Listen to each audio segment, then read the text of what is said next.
This is Tamanna and welcome back to the Shiksha zone. आज की video में हम लोग डिस्कस करने वाले हैं राजस्थान की राष्ट्रीय परीक्षा, जिसको हम लोग रीट के नाम से भी जानते हैं।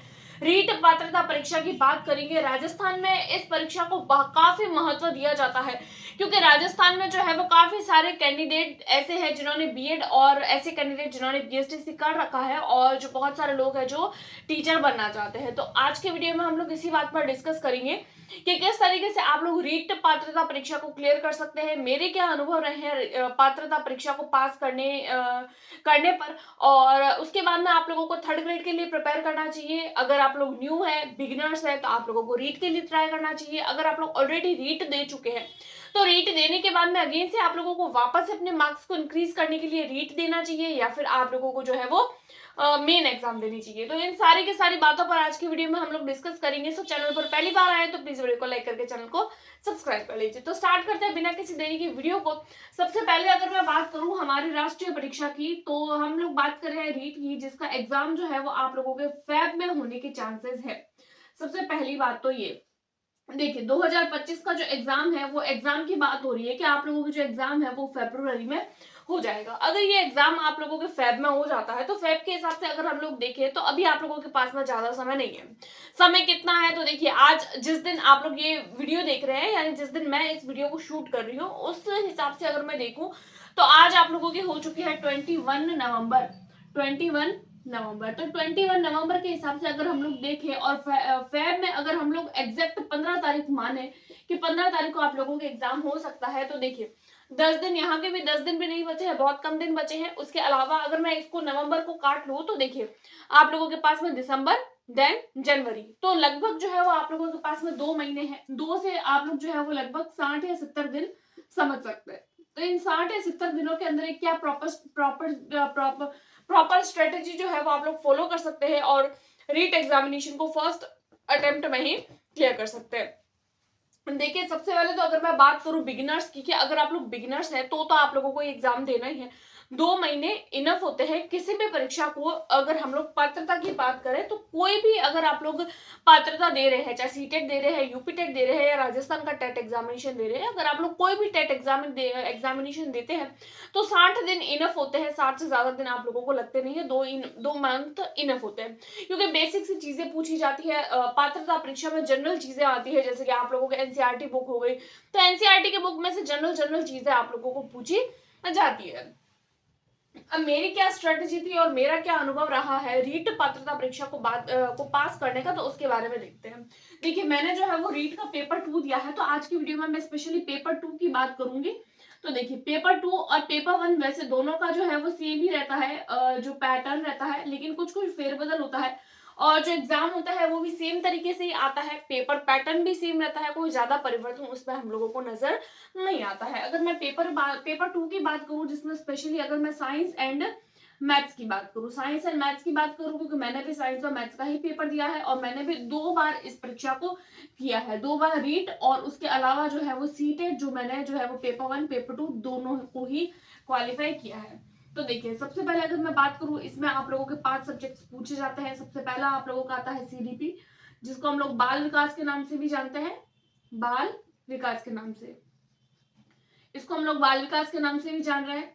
सेकंड आप लोगों का आता है जो होती है वो लैंग्वेज 1, उसके बाद में आता है लैंग्वेज 2, उसके बाद में आते हैं आप लोगों के सब्जेक्ट में अगर आप लोगों ने एसएसटी लिया तो एसएसटी, और साइंस मैथ्स लिया तो आप लोगों की साइंस आती है, एंड आप लोगों के मैथ्स आती है। 5 सब्जेक्ट्स पूछे जाते हैं, और हर जो सेक्शन होता है, टोटल आपका ये जो पेपर होता है वो 150 मार्क्स का होता है, जिसमें आप लोगों के 90 नंबर लाने होते हैं। 90 नंबर, अगर आप लोग as a general candidate participate कर रहे हैं तो आप लोगों को 90 नंबर लाने हैं। अदरवाइज आप लोग जो है वो 82 पर भी पास माने जाते हैं। एज अ जनरल कैटेगरी आप लोगों को 90 लाने हैं। अगर आप लोग जनरल कैटेगरी से बिलोंग नहीं करते हैं, कोई कैटेगरी से है, जैसे एससी एसटी कैटेगरी हो गया, ओबीसी कैटेगरी हो गया, कोई अदर कैटेगरी से है, तो आप लोगों को 82 मार्क्स लाने, यानी 55% लेके आने।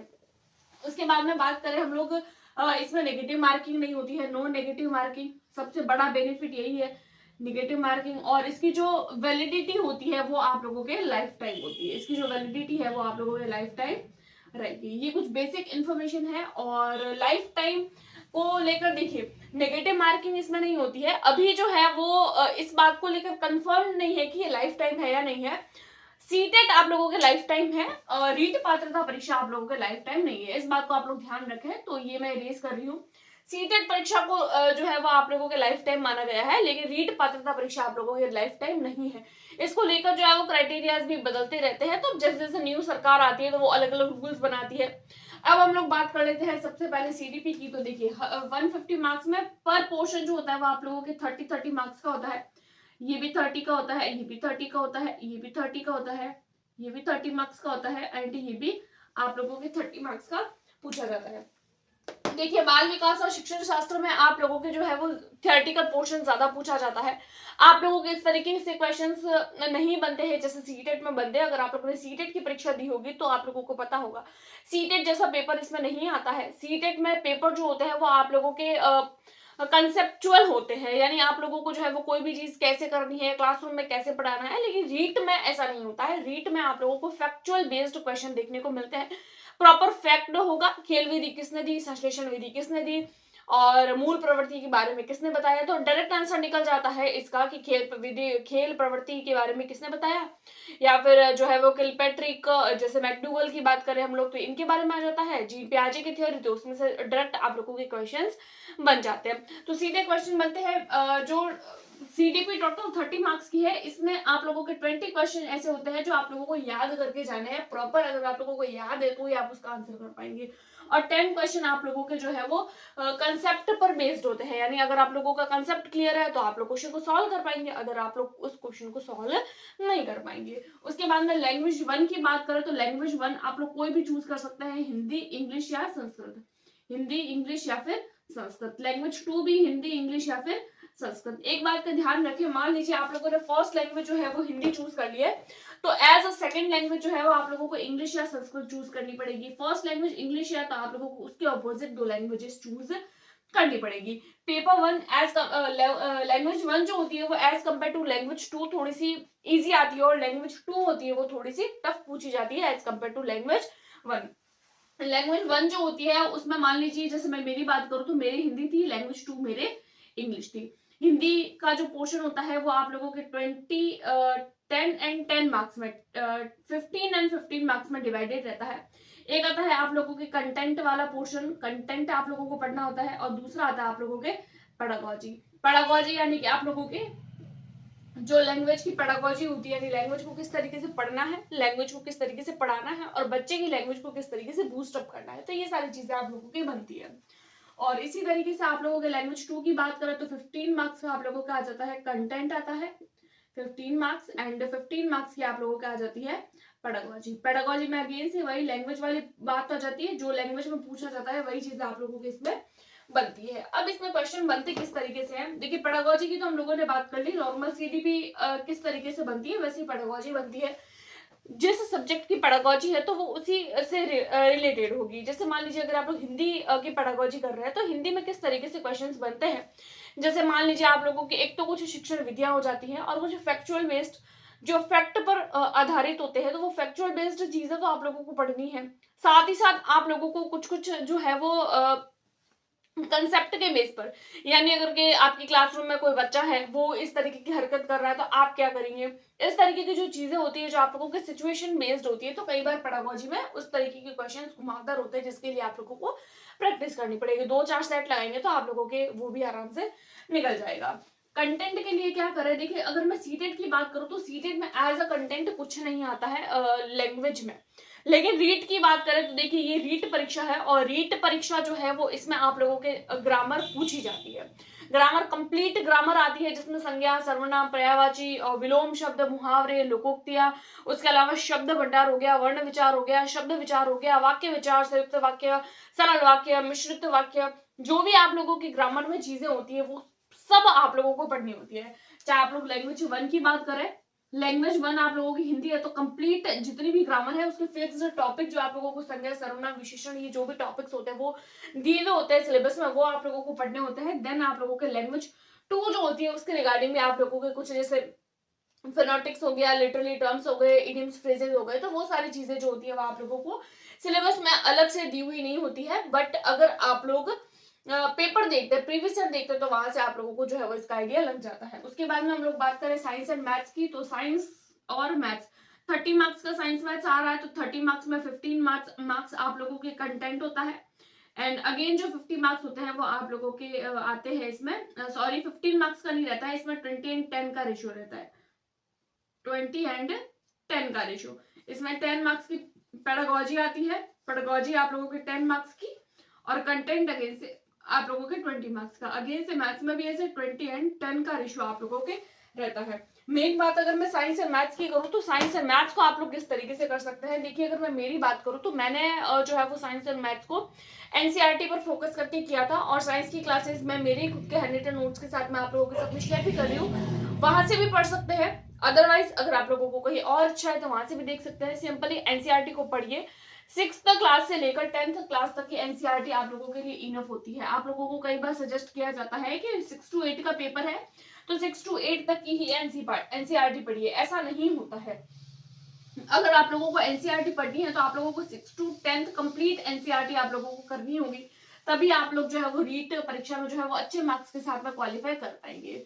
तो ये मेरी स्ट्रेटेजी थी, मैंने एनसीईआरटी पे फोकस किया था। मेन तो सबसे पहले अगर मैं मेरी बात करूं तो मैंने एनसीईआरटी पर फोकस किया था, एनसीईआरटी की बुक्स, इसमें स्पेशली 6 to लेकर 10 तक जो भी पढ़ा था वो सिलेबस वाइज पढ़ा था, और पीवाईक्यू मैंने मैक्सिमम टाइम किए थे, प्रीवियस ईयर क्वेश्चंस होते हैं उनको किया था।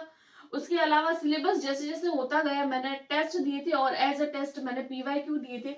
कोई भी कोर्स का जो परचेज करते हैं हम लोग, कोर्स वगैरह परचेज करते हैं या फिर ऑफलाइन हम लोग टेस्ट देने जाते हैं, तो वो टेस्ट मैंने नहीं दिए थे। मैंने एज अ टेस्ट दिए थे, लेकिन एज अ टेस्ट मैंने पीवाईक्यू लगा दिए थे।